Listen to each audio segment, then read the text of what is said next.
Ini adalah perwatakan peribadi Ismail Sabri yang tidak pernah menganggap orang tu orang ni sebagai musuh dia. Hampir tidak ada istilah musuh itu dalam batang tubuh Ismail Sabri.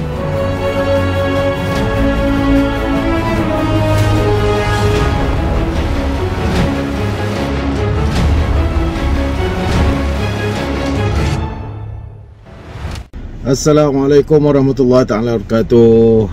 Salam barakah. Hari Jumaat hari ini kembali kita dalam channel Bicara Ambo. Tekan subscribe dan loceng. Hari ini saya bukan nak berkongsi apa, cuma semalam dan pagi tadi saya mendapat perkhabaran bahawasanya sahabat kita Datuk Lokman Nur Adam telah dimasukkan ke hospital, di Hospital Angkatan Tentera. Kita mendoakan agar Allah mengurniakan kesihatan dan kesembuhan kepada Datuk Lokman. Dan saya masih tak jelas sama ada betul, sebab dia masih tak buat swab lagi apa semua sekali. Dan insyaAllah hari ini akan dibuat swab. Dan insyaAllah kita mendoakan kata keputusan apa ni beliau adalah negatif daripada COVID-19. Dan itu juga peringatan kepada kita semua bahawasanya sesiapa sahaja boleh terdedah kepada virus ini. Dan dalam keadaan sekarang ni kita dah dapat tengok ramai yang dah dapat 2 dos lengkap tetapi masih boleh dijangkiti. Dan itulah kita harus melakukan dan hidup dalam keadaan normal baru. Kena berhati-hati, jaga anak isteri kat rumah dan jangan bagi ada banyak aktiviti-aktiviti di luar lah. Alright.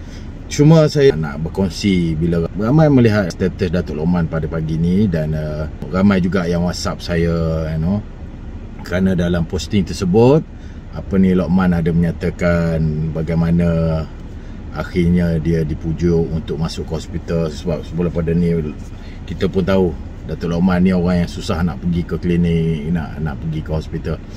Alright, sebab badan dia kuat. Tapi akhirnya dia bersetuju untuk masuk ke Hospital Had Mizan setelah dipujuk oleh rakan-rakan dan Datuk Seri Ismail Sabri yang segera mengarahkan setiausaha politik beliau, Datuk Syed Fazmi, menguruskan kemasukan Datuk Lokman ke hospital dan diberikan rawatan yang cukup baik. Alhamdulillah. Ramai yang bertanyakan saya, bukan hari tu Syed Fazmi juga membuat laporan polis kerana Datuk Lokman dilihat seolah-olah membuat fitnah dan sebagainya ke atas Datuk Seri Ismail Sabri. Dan hari ini Datuk Seri Ismail Sabri sendiri yang mengarahkan untuk menguruskan soal kemasukan Datuk Lokman ke hospital. Apa yang saya nak kongsikan ialah itulah Datuk Seri Ismail Sabri. Itulah Pak Long Mael. Dan ianya diterjemahkan oleh Datuk Syed Fazmi sebagai setiausaha politik kepada Datuk Seri Ismail Sabri. Dan ianya boleh kita lihat pegangan dan prinsip yang kita boleh lihat daripada Datuk Seri Ismail Sabri ini.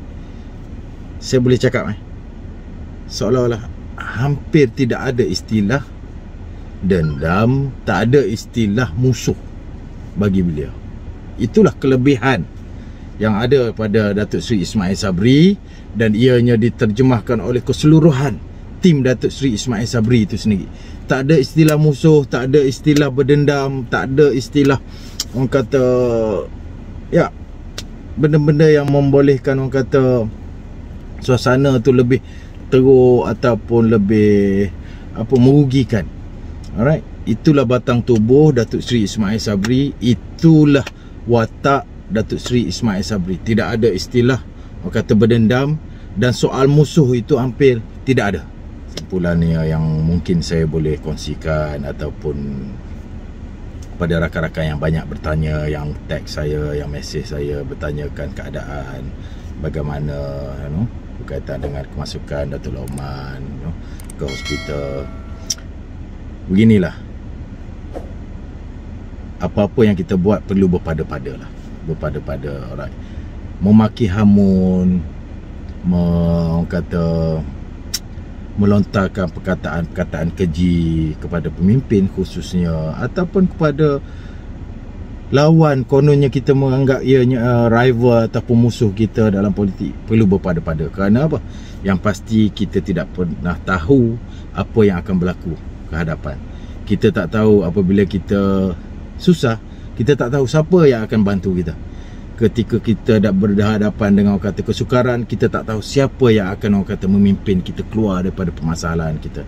So apa-apa yang ke depan ini, kita minta untuk kita tidak berlebih dalam orang kata segala hal, dan kita ambil lah sifat kesederhanaan itu untuk kita orang kata mencipta lebih ramai kawan, sahabat dan rakan-rakan yang mungkin akan membantu kita ketika kita sukar ataupun ketika kita susah.